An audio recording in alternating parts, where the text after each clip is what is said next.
Oh, I can't hear any. I can't hear, please. Good evening. Can I present?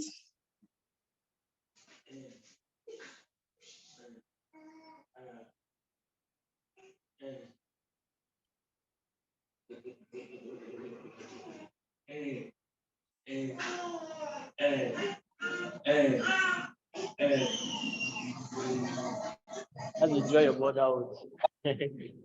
So the point I was making is, well, yeah, Oluchi, can you hear me now? Yes, I can. Oh, great. So please put up your slides from your end. Can you do that? Oh. Okay, let me give me some time. Let me present it. Oh. Okay. So while Oluchi is doing that, I was saying that while we want our presenters to give us something to feast on, the core of this particular panel is actually the ideas that they are projecting. So I would like that the contributions and comments that will come afterwards would not be so much about the content of their presentation as much as it should be around the ideas they are putting forward. Because some of them are theater practitioners, some of them political sciences, some of them international relations people, peace and conflict. What ties them together is the ability, the agency that Africans have to solve their own problems. So that's one of the things I would like to request from as audience. Oluchi, can we have you now, please? Yeah. Okay. Document. need some time. I want to. How much time do you need? You can take your time so that you won't rush. We can proceed with someone else. Okay, please. Okay, great. I'm having a issue. All right, that's fine. So let's have Sheung, please. Sheung, can we put our hands together for Sheung Idowu? Esther Idowu. Esther Idowu will be speaking to the topic civil descent in the Niger Delta, an exploration of Jetta Matters Black November. Can we please put our hands together once again? You have exactly 12 minutes. Yeah, good evening, everyone. Good evening. I'm at Federalism. I'm speaking at civil descent in the Niger Delta. Yes. Okay, so speaking of civil descent in the Niger Delta, I start with this saying by Sarah, the flames of Shell are flames of hell. We bathe below their light, not for us save the blight, of course to neglect and cause Shell. Can I have the slides, please?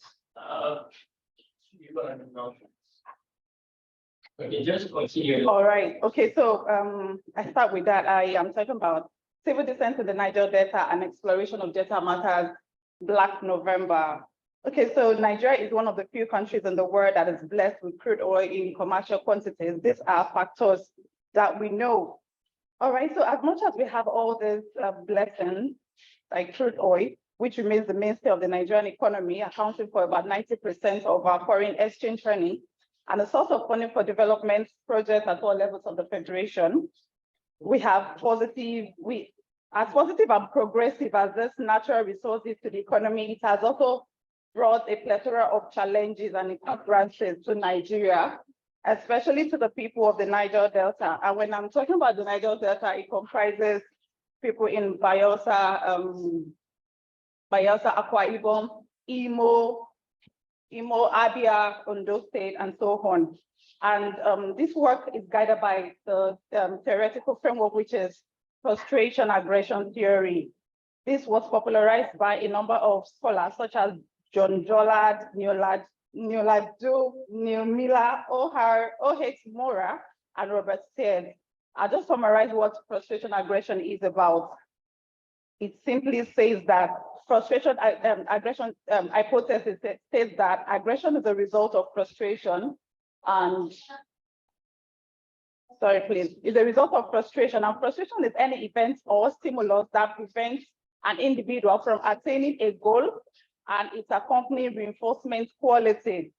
All right, so when you're frustrated, it means that it eventually makes you to be aggressive. That is what you're talking about, apart from other factors involved. All right, so I want to just do a synopsis of Black November, just in case you have not seen it. It was produced in 2012, was shot in Nigeria and America. It tells the story of the Niger Delta and the community struggle against the multinational oil company. I would have loved to show you pictures, just a few of them. All right, so the multinational company in this case was Western Oil. Okay, so, and against the government, all in a bid to save their environment, which is being destroyed by excessive oil drilling and exploration. It was given that title to reflect and replicate what happened on November 10, 1995, when Kenule, Sarawiwa, and the Ogonihet were hanged after being tried by a secret military tribunal. They were non-violent activists whose goal was to see that, okay, thank you. Sorry. All right.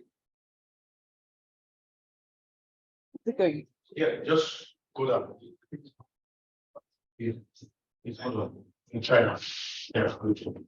Okay, this is bad.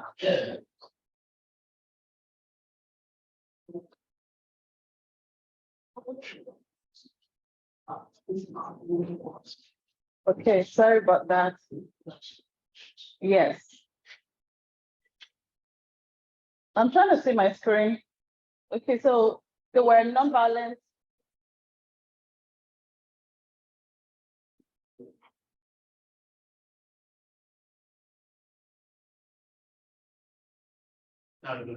All right, so there were non-violent activists whose goal was to see that the people of the Niger Delta had a fair share of what was being produced on their lands and be saved from all the hazards that the oil exploration posed to their health and livelihood.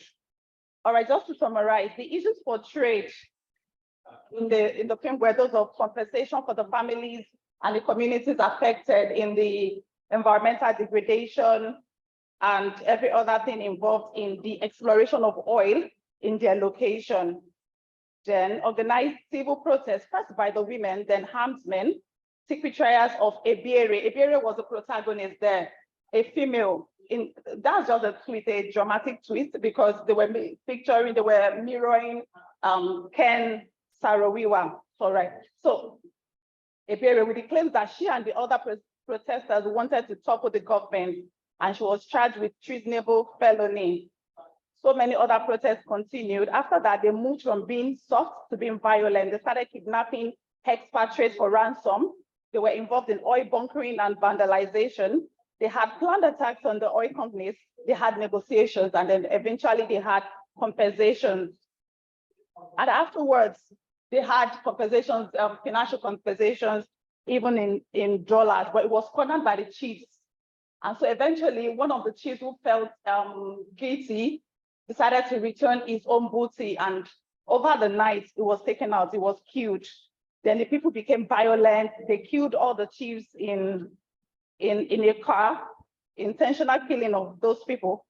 And then eventually they were arrested. Ebiere and the other protesters were arrested. She decided to stand up for the rest of them. She proved, what's the word now? Confessed guilty, yes, and then eventually she was hanged. I just want to take time.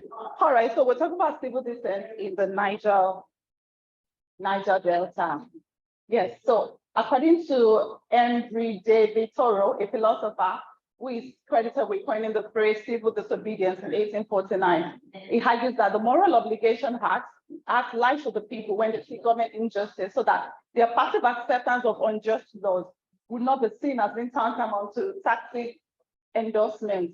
Well, civil disobedience or civil dissent, as we may have it, refers to a form of protest that seeks to raise awareness about injustice through willfully breaching the law.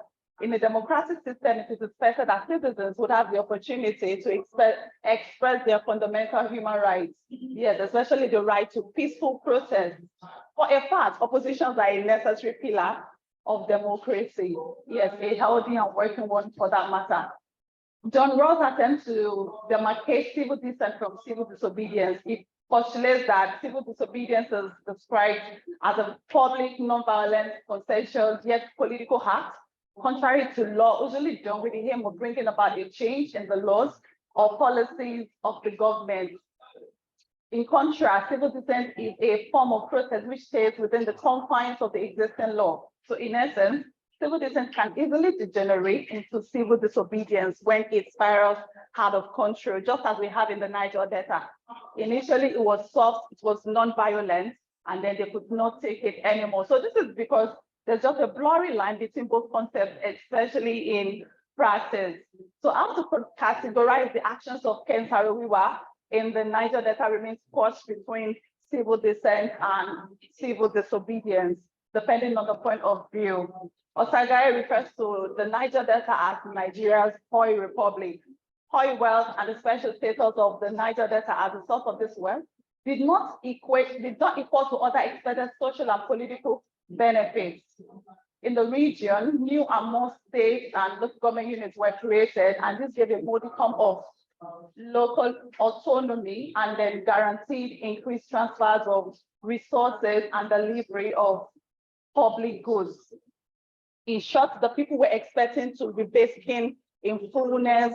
They were expecting to enjoy the returns of their land. They wanted to be in charge of their own resources, and this did not happen so. And as such, they resulted to protests.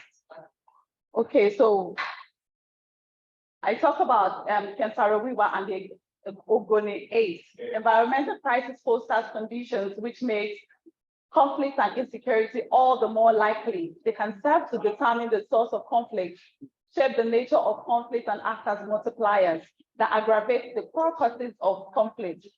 So the movement for the survival of the Ogoni people, MOSOP, was founded by Ken Saro-Wiwa. Ken Saro-Wiwa was an environmental activist. He was a writer as well. The vision and strategies was for political autonomy and socioeconomic equity, guided the emergence of other community grassroots social movements, such as Ijaw Youth Movement, and so on. Also, they brought about the Kayama Declaration. All these were soft approach. Okay. Yes, so I'm going to the real deal. All right, so from civil dissent to militancy, is this what I sent to you as my slides?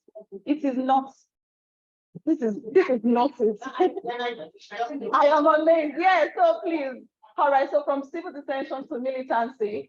So eventually, when Ken Saro-Wiwa was hanged through that military tribunal, in fact, there were international interventions. The day he was even hanged was the day that they were having the Commonwealth meeting. It was a significant day. And yet, despite all the international interventions, Abacha still went on and hanged the Ogoni 9. All right, so this led to violent protests. It led to the formation of all these other groups that were becoming militant. Yeah, so they moved from being non-violent to having groups like the Movement for the Emancipation of the Niger Delta MEND, so NDVF and so on. It brought about the emergence of Asari Dokubo government, Ekwemu Polo, also known as Tom Polo. It brought about Ateke Tom, Ebi Kabowe, Victor Ben, known as Boylof and John Togo, and a lot of them. All right, so I move to, yes. All right, so causes of militancy in the Niger Delta, what brought about those reactions? What led to militancy? Environmental degradation in all its forms, oil spillage, farm degradation, because those people were primarily or are primarily farmers, fishermen, and then you have oil spillage messing up their products, marginalization and underdevelopment in the region. In fact, this year they experienced massive flooding, and there was really no intervention for them from the government. Existence of obnoxious laws such as the Petroleum Act of 1969, unemployment, poverty, abject deprivation and social exclusion. And then the final one is the killing of Ken Saro-Wiwa and the Ogoni head. What has been the government's response to this? Government has been able to form these money-gopping, money-making ventures such as OMPADEC, NDDC, Ministry of Niger Delta Affairs, and then they've been able to use principle of deregulation, greater reliance, continues to be placed on, using militants through military actions. All right, so in conclusion, I would want to just talk about the political economy of the Creeks. And what do I mean by political economy of the Creeks, which is the crux of the matter in discussing this topic? It is observed that people form themselves as militant groups when they see that there's a particular reason to do so. Yes, there is. But eventually, when they get government attention, government is able to serve them back by compensations. They get financial compensation, scholarship. In fact, contracts. I hope you're aware that some of those people have been getting contracts from the government. They are the ones now securing the pipelines and so on. All right, for some of them, they're on salaries simply because they chose to be from the Creeks. All right, so simply because they've been militant. So for government to reabsorb them back to the society, there was even a session where they had disarmament, demobilization, and all that exercise. All right, so the recommendation is that there should be increase in the CSR of oil companies. There should be a boost in government spending on development programs in the area. Government should foster, there should be good company-community relations. They should give the people of the Niger Delta more control over their resources as workable as possible, and then clamp down on criminal activities, including oil bunkering, illegal arms importation, money laundering, and political thuggery. The thing is, it becomes rotational. once a society is able to reap from this, once they are able to reap from militancy, then may I mention that we have IPOB, the days of IPOB. If government had entertained them, I am trying to pick my words now so it doesn't degenerate into something else I don't want. These ones have been earning from the government. So in the north, we have the faction, we have Boko Haram, and how some of them have been granted amnesty. And the east, we have IPOB. Maybe they are not playing their games well, and that's why they are not also earning from the government. And maybe in the southwest, they are the, okay, yes, what do they call them? Yoruba, there's this, the one led by, yes, Yoruba nation. So if government, perhaps, if government had entertained those ones too, maybe there will be a milking factory for the government. Thank you. Thank you very much. I would just like to say that this is not just an academic audience, it's a rugby audience. That reforms the kinds of conversations we intend to elicit afterwards, as well as the facultative power of movie, or the facultative power of cinema. And I guess that's one of the things she said in our work. There's a sense in which movies help us see the world as it is. And so even though you've never been to the Niger Delta, you might be able to speak extensively about the Niger Delta from what you watch the movie. I think I'm speaking. Have you been to the Niger Delta? That's just it. Yeah, that's just, and I'm saying this because it's a good thing. To speak to us next is Joseph Edgar. Joseph Edgar will be speaking on the topic of putting the state on stage, rethinking federalism in Nigeria through theater. Can we put that together, Professor Edgar?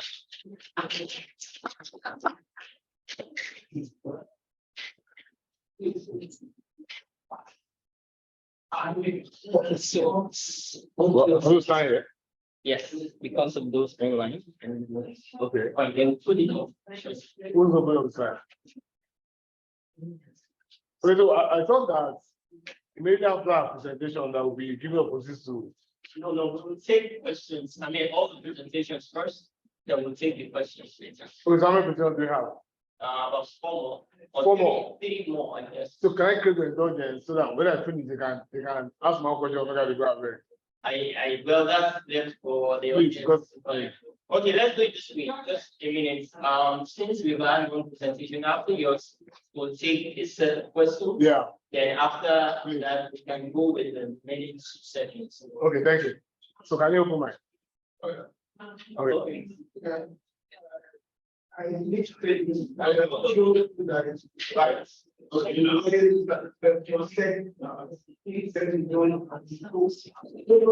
don't think that's the point of breaking. I said can I create the indulgence?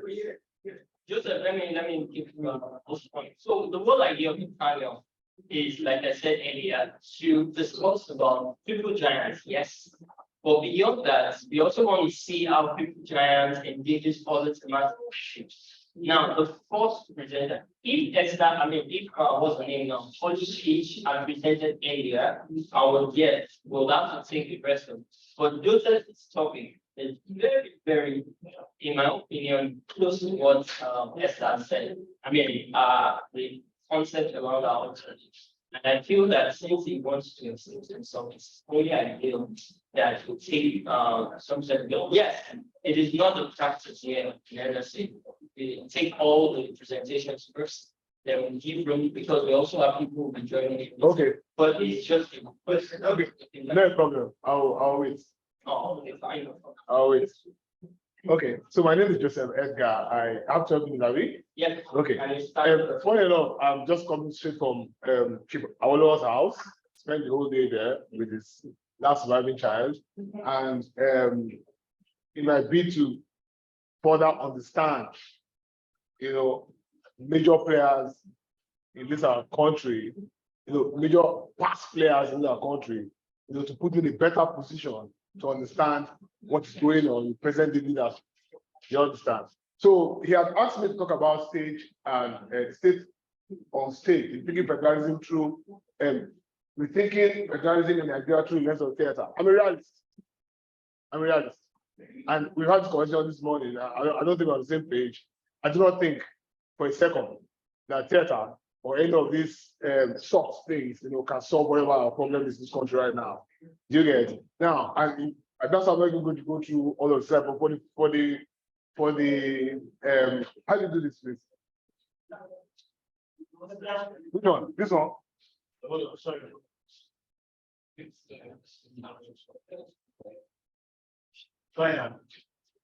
The last one or That one. Not the last one. which one? Yeah. The second one? Yeah. Okay, brilliant. Okay, so since I have only 12 minutes, and I want to assume that everybody here is like a political scientist or theater person or basically an adult who can vote. I'm saying everybody is above 18 years or so. No need to talk too much about all of this, but let me just go through it. So federalism initially, we thought that was the best form of government for a newly independent state. I mean, and then we now realize much later that it was just a vehicle with which our colonial people used to exploit our resources, from different regions of the country. And so they gave us our so-called independence, but we didn't have economic independence. So we had political independence. So we're still very, very much dependent. You get on the colonial masters. You get for economic. I don't use the word prosperity. For economic whatever I want to call it now. And then my position is very clear when it comes to Nigerian issue, and I've said this in so many fora. Our problem is not political. So we keep missing it. If we want to address the issue of the Ogoni 12, want to address the issue of ethnicity, tribalism, and all of that. And if we want to address those issues, looking at it from a political perspective, we keep missing it. Our problem in this country is economic. Simple. Now, from the issues of the schools and tribal codes, through up unitary system of government, which puts the control of all resources in one place. Now we have over 400 ethnic tribes. So there's a massive struggle for control of power in the center, because if you're at the center, you decide what happens all over the country in terms of resource allocation. So based on what she has said now, you can see very clearly that somebody in Abuja is deciding who gets what in Niger Delta. So what that means in essence is that the political elites in those regions will struggle to have control of power in the middle, so they can appropriate. And now when that doesn't happen, they come back to their individual regions and say, oh, see what's happening to us because we are minorities. See what's happening to us because we are Igbo people. See what's happening to us because, are you getting that? So these politicians are united in their need to control power for very selfish purposes. Are you getting me now? And then when they lose out in those, most of us here saw June 12. Most of us saw June 12 very clearly. I mean, now, what happened in June 12? Somebody was coasting to victory. And then somebody said, I have annulled the election. Till today now, I don't think they've told us why that happened. Now, so we went on the streets. I was in UI then. We went on the streets, went to Korodu Road, bought tires, risked our lives. Some people got killed. In the middle of that chaos, the man whose election had been annulled and the other man who was on the other side supporting the nomination of that election were in Pakistan or somewhere having an Abiy Bank board meeting. Am I making sense? And then that man's first son was dating the man who cancelled the elections daughter. And then we were losing our lives on the streets. So if you come and tell me that theater or film or documentary will solve these problems, do you get me now? It's a big joke. The best those things can do, because I call them soft issues, the best they can do is to create political awareness, education. Now, how do we transport that education, transport that awareness to the streets? Our problem in this country is what? It's economic, it's education. Again now, and we saw it very clearly during this Lagos State election. It was very clear. And from Kwebon, I supported Sanwo-Olu because I'm educated, I'm exposed. You get me now? But they flogged me in Sanwo-Olu. Somebody called me Igbo. I've lived in Lagos for 54 years. Yes, I was born here. My father lived in Lagos for 70 years. My children have Yoruba names. I am more, how will I put it now? I contribute more to Lagos than 70% of so-called Lagosians. Do you get me now? I pay my taxes. I'm close to the government. I create wealth. I employ people. And somebody flogged me. Am I making sense? Am I making sense? So how will theater solve this one now? How will documentary solve this one now? Are you getting me now? What we need in this country, well, yes. I'm sorry, I don't understand your thing. This is the dawn of followership. Leadership has failed. Am I making sense? Leadership has failed. Because leadership is selfish. Leadership is narrow-minded. Leadership can only think of one thing, self-interest. Do you get me now? And it's getting worse because guess what? The resources is shrinking because the economy is not expanding. Are you getting me now? Now, if we democratize wealth, which is what people like us are pushing for, if we democratize wealth, then there will be no need to struggle, do you get me now, for political power. Am I making sense? So at my small level now, at my little small level now, are you getting me now? We have employed 5,000 actors. Are you see now? We've done 2 billion in revenues at my small level now. Are you getting me now? So I can walk away from any government or governor who wants to use my platform to do whatever is not in my vision. Am I making sense? But if your business is dependent on government 100%, you can't do that. So if not because I like this stupid man as a person, I will not come here. I'm tired of talking. We talk too much in this country. We talk. We've got the faculty of management science that we are talking. We go to churches, we are talking. We go to ones that are talking. But nothing gets done. The people who are doing the things are our oppressors. Are you getting me now? So we like to label our problems. It's a problem of federalism. It's a problem of ethnicity. We are in trouble. It is not federal. It is not unitary. It's what we are in. What we are in big trouble. 200 million people that cannot feed themselves. 2 more minutes. Thank you. So in conclusion, please let's tell you very give me an offense to talk. Have you not say where? Okay. No. So in conclusion, let me tell you guys something very clearly. So we've done all of these productions and more. Do you get in the last 5, 6, 7 years? So we've gone to all of these leaders, we've sat down with them, we've had conversations with them. I'm just went for hours out now. And I sat down with last wife's daughter for 4 or 5 hours discussing this issue. Are you getting me now? Now there's a trend that goes through all of this. I'm not talking about that. Every story we have done, Awo has played a significant role, whether it's Southern story, whether it is land in the middle belt, whether it's Zik in the east, whether it's Otiamen in this, you see Awo in all of that. Are you getting me now? Are you getting me now? What was driving him?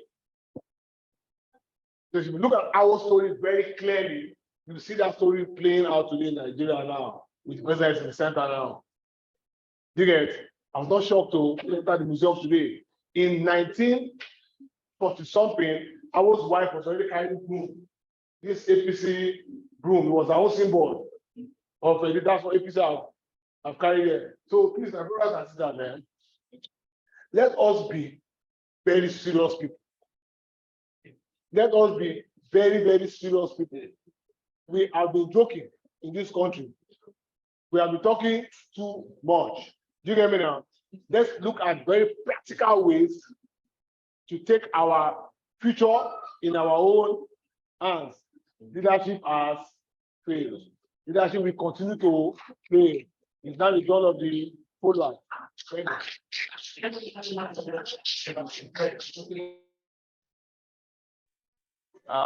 We'll be having Oluchi. Yes, Oluchi will be speaking to us shortly. Are you available now, Oluchi? Yes, I'm here. Okay, great. So Can you hear me? yes, we can hear you loud and clear. Can you pull up your slides from there and please put on your video? Are you in a position to put on your video? Yes, sure. Okay. Sure, I'll put on the video now. I'm working. Oh God. Let me put on shift. No, don't ask him to shift. We want to sing it too. You're presenting with your son. Let us sing it too.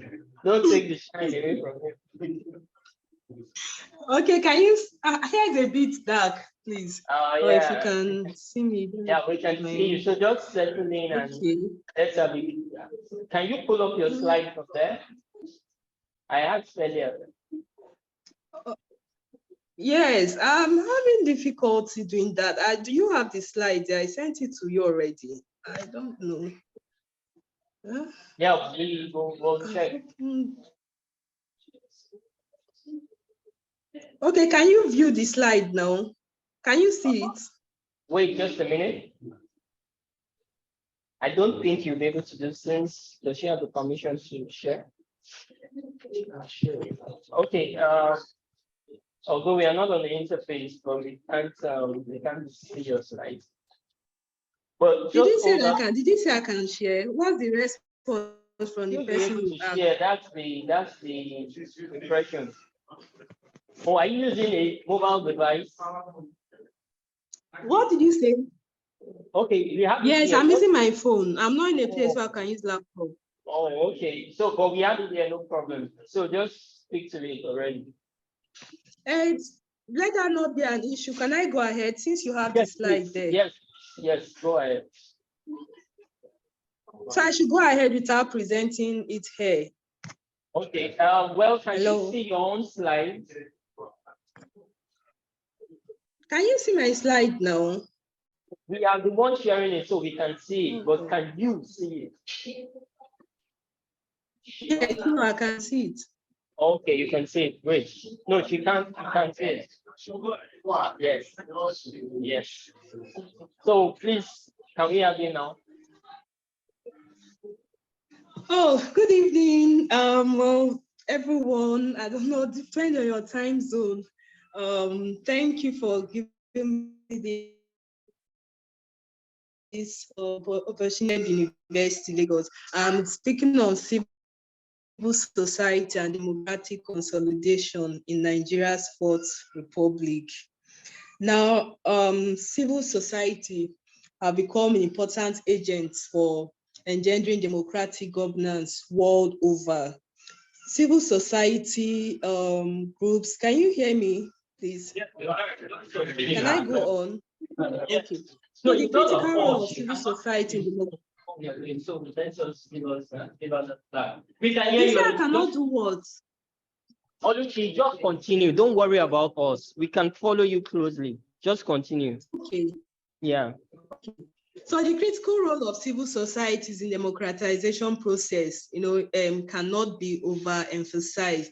Now, their role has gone beyond just, being a kind of watchdog to government and all that. They have actually been active, in creating democracies or in establishing, democracies world over. For Nigeria, particularly, Nigeria has since 1999. Notable ones are like the civil society organizations, the Save Nigeria Group, and a host of others. You talk about the Nigeria Labour Congress, the TUC, and other affiliates, they have pushed, they've pressed for more democratic ethos, to promote the sanity of rule of law in Nigeria. In the wake of the campaign for return to civil rule in this country, some civil society organizations and activists opted into the and the government, at different times select the role of civil society to be very relevant in supporting democracies. Now, Ikelebe 2007, I've noted that civil society provides the oil that lubricates the relationship between the government and the people. You observe that, emerging democracies worldwide, cannot be consolidated or sustained without a viral and vibrant civil society. In Nigeria, they've enhanced the sustenance and consolidation, encouraging people to come out and vote, and all that. They've played voter education roles, election observation, campaign finance, monitoring, reforms, access to justice, and several other efforts towards entrenching democracy. Now, specifically, what's in these roles that they've played, they've faced several challenges. Now, I'll look at EghosaOsaghae 1997, satisfied some of these challenges. He mentioned violence, divisiveness, exclusiveness, ethnic division, manipulation of foreign donors, lopsidedness, parochialism, and so many factors. He mentioned, he stated that those were the causes of failure of civil society in Nigeria. So that civil societies in Nigeria therefore have a lot of role to play, not just to strengthen their activities. Now they've done this, but having advocated for delivery of basic dividends of democracy and other things, we need to strengthen the capacity of civil society organizations in the country. Now, for that to happen, they need to be properly repositioned and strengthened in terms of the role they play and how they go about it. Now, to ensure that civil society plays an active role in government, there must be funding, proper funding for them, training, retraining, and also they need to be autonomous and to resist manipulation by the states and whatever business interests are. They need some form of capacity building for these civil societies to work much more better, so that they will not be incapacitated. Hello, can I go on? Are you following, please? There we are. And you have just 6 more minutes. How many minutes more? 6. Just go on. I'll tell you when to stop. Get you. Just go on. I'll tell you when to stop.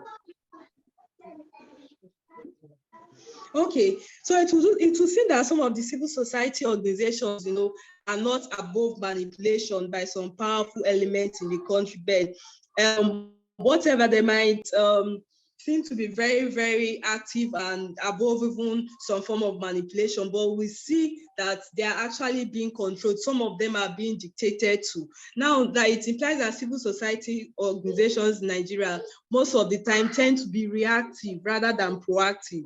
They will not take up issues or present issues, but wait to respond to issues. And that's not a very good way of operating. More often than not, civil society has also tended to rely on government for information and direction, thereby giving the government the head start on sensitive issues. So some of these things have weakened them.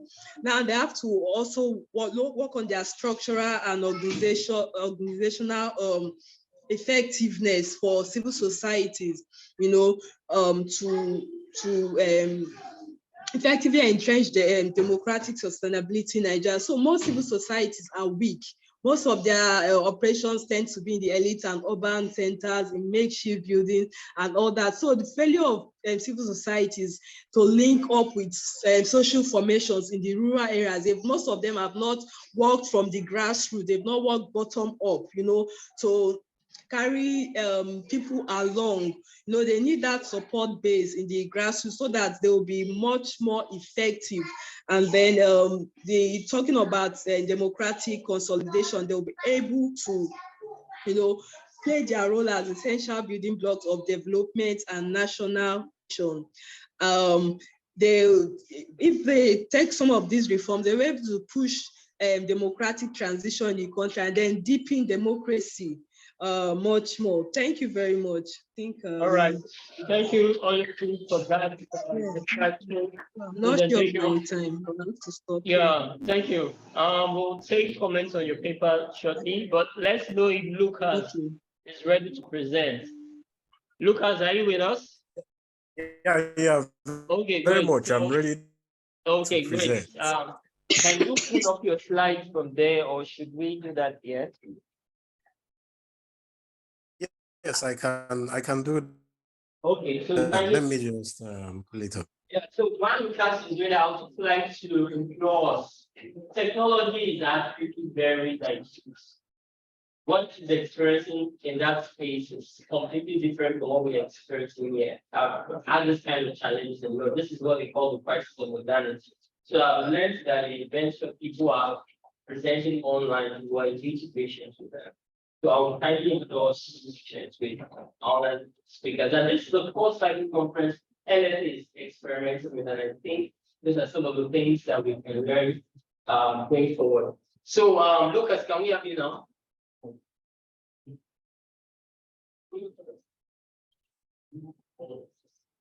Oh, I think it drops, right? It drops.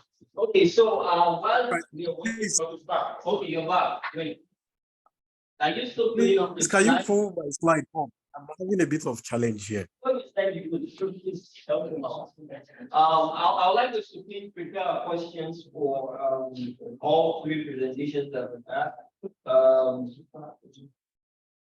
Like I said, looking at the role of the civil society in engaging questions about federalism, democracy, and development in not just only in Professor EghosaOsaghae book, but also in Nigeria largely.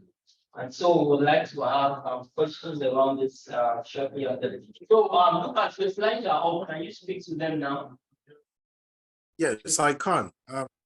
Please, let's have you have just 10 minutes. 10. Yes, 10. All right. Just give me a minute. I want to equally do it from here. All right, my name is Lucas Mwachukwu, and I'll be presenting on the paper titled The Hypercentralist Federalism, the Giants, and the Great Step Backwards. This is essentially a reaction to Professor EghosaOsaghae's work, Crippled, Giant, and of course, Nigerian experience from the colonial time till now. The whole idea of this paper aligns with the very first statement that Edgar made, that he is a realist. I'm also a realist. However, my concern in this paper is Osaghae's conclusion in his work that the descent in leadership, the descent in our style of federalism or governance in Nigeria is because of our colonial inheritance. And of course, I beg to differ in my paper. That is why I titled it Hypercentralist Federalism, the Giant, which is Nigeria, of course, the Great Step Backward. I will quickly rush through the abstract so that we'll have an understanding of what I intend to talk about for the next few minutes. This paper examines the hyper-concentrated federal model in Nigeria and its speedy orientation, that is descent, towards totalitarianism. While Osaghae in 1998 attributes this descent to its colonial inheritance, these studies submit that Nigerian descent into this dismal tunnel is self-inflicted. It also argues that the current pseudo-federal model and practice cannot address the problem of exclusion, inequity, amongst the complex ethnic groups, regions in a rapidly changing political ecosystem. Hence, it has to be redefined and recalibrated to be responsive to the yearnings of different regions for the inclusion, popular participation, and autonomy. This study recommends that a decentralized model of federalism strengthened by the spirit of constitutional ethos is crucial to returning Nigeria onto the right trajectory of equity, inclusion, unity, and sustainable development. Now, the question is hyper-centralist federalism that Nigeria is practicing. It is a model of federalism in which the federal government exercises a high degree of control over the constituent units of the federation. And that is the case for Nigeria. In Nigeria's experience, it entails the over-centralization of power. Federal government, through the constitution, of course, it is the constitution that gives all the backing to the over-centralization of power in the federal government. Now, this has created a strong center that has largely dictated policy direction, not just at the federal level, but for the states, that is the constituent states. Now, this has also led to loss of regional and state autonomy. And of course, when you look at the different regions, and also when you hear what Joseph said, many states just run to the federal for help. They run to the federal for assistance. But what can they do in their regions? What can they do in their states? They are limited by the constitution because they do not have the power. Most of the power is concentrated in the federal. Hence, they don't have much to do. So we now look at new federalism. What is responsible for this descent? It is Nigeria as the giant of Africa. What is responsible for this descent? Now, the thesis is that federalism is what holds Nigeria together, no less questionable. I mean, we cannot question it for now. Are we really practicing federalism as we ought to as a nation? I don't think the answer is yes at the moment. Now, the power that the federal, the state, and the local government share between them, that's contained in the exclusive, current, and the residual list, is just nominal. But in practice, it is not so. So the federal government exercises a much greater degree of power. Now, the result of this, consequence of this, is that it leads to totalitarianism. I mean, we're here last year when the immediate past government shut down Twitter in the country. I mean, decided to shut down the entire country from the world because of personal issues, right? Now, that is because of the power that such a person controls. Now, the result is the totalitarianism and the non-existent state and regional power. If we look at the South-South, look at the Southwest, look at the Southeast, the level of development there is not encouraged because they all look back. Nobody is taking on that initiative to develop their region. Nobody is taking in that initiative to build their people. Rather, they wait for their allocation monthly and then they go back and they share it. And that cannot help the kind of federalism we are practicing. Now, according to Nigerian Economic Summit Group, they said that the current GDP value of Nigeria is estimated at 202.27 trillion naira, and our population of over 200 million people, highest in Africa. By every stretch of the imagination, we are the giant of Africa.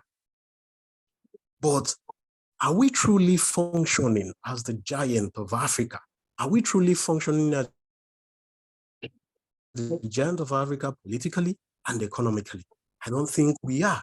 So what are these things that have stood in the way, preventing us from functioning as the giant of Africa because of the kind of federalism we practice and the kind of problems that it presents? Now we have existential problems. Now the kind of federalism we practice present a number of existential problems. These include lack of state or regional autonomy, exclusion, inequity, no thanks to the continuous economic and political cases between the North and the South. Other problems such as inefficient, unresponsiveness of states to the needs of the people, such as protection of life, the implementation of sound health and education policies, and the construction of adequate infrastructure. Now, who is responsible for all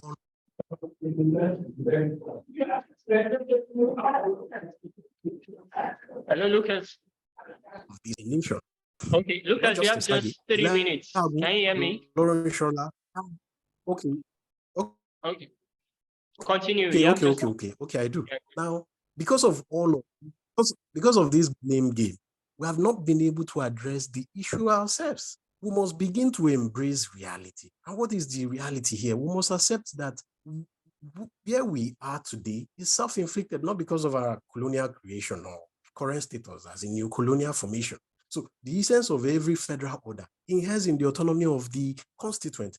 And that is why Carl Smith, a German jurist, maintained that constitution presupposes a constituent people. That is the constitutional order of federalism, that is the power that any country operates by, arises from the autonomous state. So therefore, it remains that if we continue to move in the way we are moving, then the states, the regions cannot operate functionally. Then it is no longer federalism that we are practicing. So how do we salvage ourselves from this situation? That is the redemptive climb from the abyss. There must be critical constitutional modification to fit peculiarities of Nigeria. This modification must be prioritized to focus on decentralization of power. The constitution should recognize state and regional autonomy as a site of iterative constitutional development. That is, it must not be a one-time thing. It must be continuous, right? Even years from now, we must continually look at this and then address our issues which are peculiar to different states and different regions. And of course, I conclude that the hyper-centralized federalism that Nigeria is practicing at the moment is not sustainable, because the over-centralization of power in the federal government is often to the detriment of the federating state, which costs Nigeria politically and economically. Therefore, Nigeria should make modifications to the present structure, which is or which should be powered by the Constitution to achieve inclusion, equity, responsiveness, and holistic development. Thank you. Thank you very much, Lucas. Thomas, would like to go for it?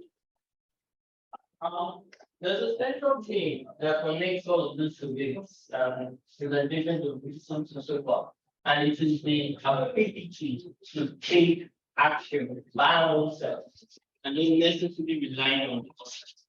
Now, that is problematic because the power resides largely, like you shared, at the center. So the question is, how do we wrestle power from those who currently have it to make the changes we are beginning to talk about? So these are some of the food for thought I would like us to reflect on as we have questions. Now we have questions to all 4 presentations that can be 2 people. Do we have anyone online? No. Okay, so let me take, you also have any more, so we know whether to take 1 round. Okay. Oh, wow. Okay, so let me start with Joy. Joy, can we have just 1 question or 1 comment? Okay, let's take those in the house. So Lucas, we'll come to you.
Imagine it. Yeah. Lucas, can you hear me now? Okay. I can hear you have missed out on all the questions. I'm sorry. I'm sorry. I'm sorry. I just noticed that we muted you. Okay, can you ask your question now? You raised your hand. Yeah, I don't know if Joseph Edgar is still around. Yeah, Joe is here. He's the superstar of the room now. All right, he's here. He's here. Okay. Okay, Joe, I followed your presentation, although I know that many people must have lost you along the line, but I want you to specifically point out the role that theater would play in helping us The role that theater, federalism. The role that theater plays in federalism. Yeah, that's Wait, before you answer, does anybody have any final question relating to Joe Edgar's presentation? Okay, yeah. So just one more. I think one more. Okay, Please, no, you don't end the session, please. please, I want to first of all. No, let me be relating to this. So Okay, fine. Okay, fine. I quite buy the idea of what it's saying. It reminds me of please attention, please. Yo. It reminds me of what one of the papers that was presented sometime by my friend, you know him, Dr. Alex, he's here, Abuja, and he titled it Last Now Street Go Run 'em. You see, now street go run 'em. You see, the day we had that paper, it was as if the whole world was let loose because it had some kind of linkage with what he's saying. Now, the point I have is this: there is this tendency that we want to keep away from the government, but they have a structure of monetizing poverty against the youth. How do we tackle this issue of monetization of poverty against the youth? Okay. Yeah, 2 questions and sharp responses. So the first question is what now? Role of theater. Can I wait. I know the first question. So, Lucas, are you there? Yes, I was saying the role of theater. Okay, please, one house, we don't vex already. So you see, when I was first making that presentation, because Toby had pigeonholed me to federalism, trying to make me academic. This morning, me and him almost fought, trying to make me academic. So I just spoke about theater in the political space. Are you getting me now? But see, for me, I don't give a damn about theater in the political space. Do you get me now? I give a damn about theater in the economic space, in terms of creation of job creation, in terms of infrastructure development. Are you getting me now? And all of that. You get now. I told you we worked to 5,000 people. I was at Crippled the other day, 2-3 years ago. We took our first place of Crippled from Aquabom. We took the biggest production to Aquabom ever. Are you getting me now? And the governor gave me 16 million. What got me was less than 6 million. And I vowed that we never in my life collect money from any government again. You get me now? But we use over 500 youths, 3 weeks. We spent about 28 million. Are you getting me now? So theater is a low-hanging fruit you get for job creation. And theater creates the kind of jobs that allows for you in that space to be entrepreneurial. So right now, see, I'm just an arranger. I can't write the script to save my life. Yes, I can't direct. I can't do anything. But I'm talking to professors talking to me now. I paid them 5 million. You know, I was taking professors out. I didn't forget about the strike. How much your salary? The guy who wrote a remove for me, I paid him 5 million. I paid Professor this person now 4.5 million. Do you get me now? So now my writer, do you get me? It's entrepreneurial because we're having contracts. It's not a full staff. Are you getting me now? My consumer is entrepreneurial. Are you getting me now? And so because I used to be a banker, I've worked in banks for 22 years. Do you get me now? Every bank MD is my friend. So I'm in the middle. Give me money, I give these people, I collect my own. Are you getting me now? So that way, this talk you just talk now is crap. Government cannot, what do you call it just now? What do you call it just now? Monetize. You see, that's a lazy man talk. I'm sorry. That's a lazy man talk. I'm sorry. You see, my brother. You see, you need to decide what you want to do for yourself in life. First and foremost. Are you getting me now? If you're a political scientist, you want to be a lecturer. You be senior. What? You want to Are you getting me now? Government does not set out on its own to say, let me publish people. Do you get me now? Government needs help. Government needs help. Government is bereft of ideas. Government is bereft. You guys will go and sit down with government now. Go and sit down with government people. Go and sit down with the commissioner. Go and sit down with the government chairman. Go and sit down with the governor. They're dumb people. Honest to God, truth, they are dumb people. They got there by virtue of, we know why they how got there. Do you get me now? But once they get there, they don't know what to do. Do you get me now? So they just do like this. Do like this. Are you getting me now? So you not sit down and say, oh, they're monetizing poverty. Now you get problem, not with the government. Are you getting me now? So the kind of conversations I have with government, the kind of conversations that serious people have with government, you get me now? It's not emotional. Do you get me now? So I walked to the governor of Lagos and I said to him, okay, what did I tell somebody? What did I tell somebody? He gave me 20 million. Do you get me now? I said, I'm doing this as a code. You get, I'm pulling in 36 sponsors. I'm using 5 hotels. Each hotel has a staff spend of X amount. Do you get me now? I'm flying in people. Do you get me now? So he saw the economic benefits. Are you seeing me now? He gave money. I have never spent more than 30,000 naira. In fact, the most serious human being in my life is my graphic designer. Because I'm paying 30K to do the brochure. I'm going to that money and raise hundreds of millions. Are you getting me now? So, we Lagos have a busy finish. But honest to God truth, why would a school like Unilag go on joint action strike and die? 22 million people in Lagos. The school has well set up as this with infrastructure, and you cannot generate revenues to run yourself. Then you're busy. He's a lazy person. All right, please, thank you very much. And your message is communicated. Yeah. So one final comment. Okay. Oh yeah. Okay, please let's have it. Okay.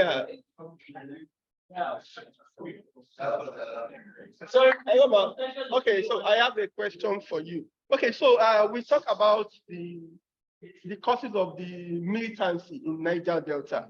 And in response to that, government created some agencies and some government took some steps and they created some agencies. So I want to know, those agencies, what has been the outcome of their activities? Can we say that these agencies, NDDC and the likes that government has created, can we say that they've been able to solve the militancy problem in the Niger Delta? All right. Simple and straightforward question. He has a question, Chinedu. Oh, okay, no, you've already because of that. Okay. Well, like I said, maybe they've been maybe they've had some concrete achievements, but the Nigerian factor in all of this, I think to an extent, these have been channels for siphoning money for the heads of those agencies, OMPADEC, OSOPADEC, NDDC, Ministry of the Niger Delta Affairs, and so on. So largely speaking, they've been channels for money siphoning, so to say. Yeah, thank you. Because everybody's in a group. Yeah, thank you for the scintillating talk. Now, hello, please, can I have our attention? I would like us to know that one of the things we intend to carry on after this conference is actually to produce either a policy brief or even to think along Joseph's idea, a film, a documentary, things that addresses this question. So please feel free to share your ideas as you would have them presented in the public space. Thank you very much. Thank you for coming. We'll see you tomorrow.